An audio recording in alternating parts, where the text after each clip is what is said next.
সাগুদানা এই খাবারটির সাথে আমরা সবাই পরিচিত। জ্বর হয়েছে আর সাগু খাননি এমন লোক খুব কমই আছে।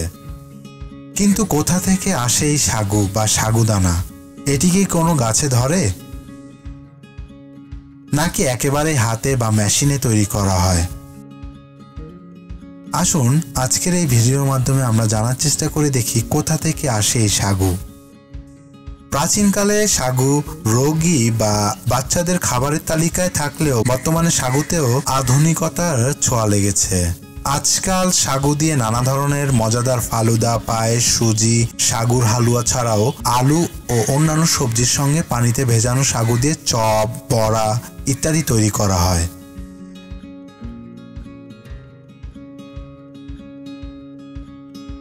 সাধারণত সাগু দেখতে ছোট ছোট সাদা দানাদার আকারের মুক্ত দানার মতো। এটি একটি শর্করা বা কার্বোহাইড্রেট সমৃদ্ধ খাবার। সাগুর খিচুড়ি বা সাগু মাখা খেতে কার না ভালো লাগে।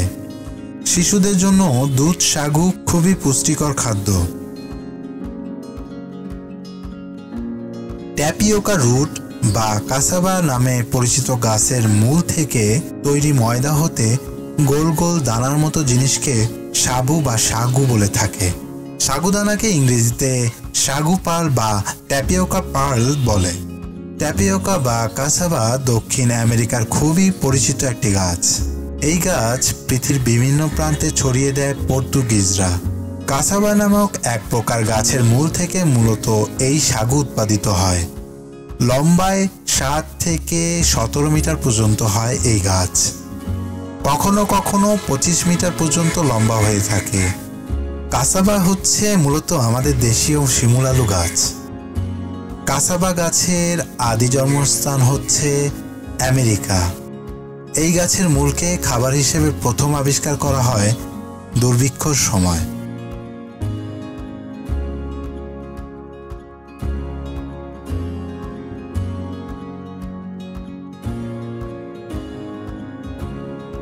এই কাসাবার মূল পরিপক্ক হওয়ার পর তা সংগ্রহ করা হয়। তারপর এই মূল ভালোভাবে পরিষ্কার করে তার উপরে ছাল ছাড়ানো হয়।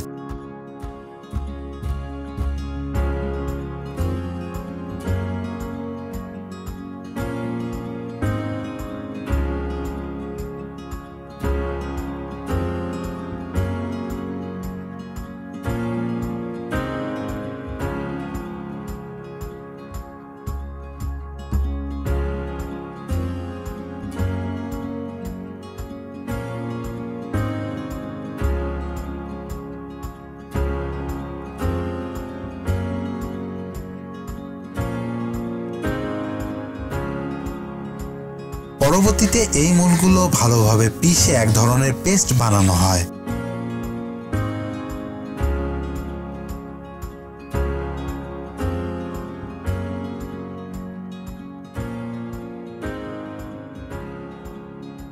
তৈরি করা পেস্ট থেকে ভালোভাবে পানি শুকিয়ে তারপর তা ভেঙে ময়দার মতো তৈরি করা হয়।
আমরা যে সাগুদানা খাই তা কিন্তু এমন গোল গোল দানাদার থাকে না। কাসাবার মূলের তৈরি করা ময়দা থেকে মেশিনের মাধ্যমে ছোট ছোট দানা আকারে তৈরি করা হয় এই সাগুদানা।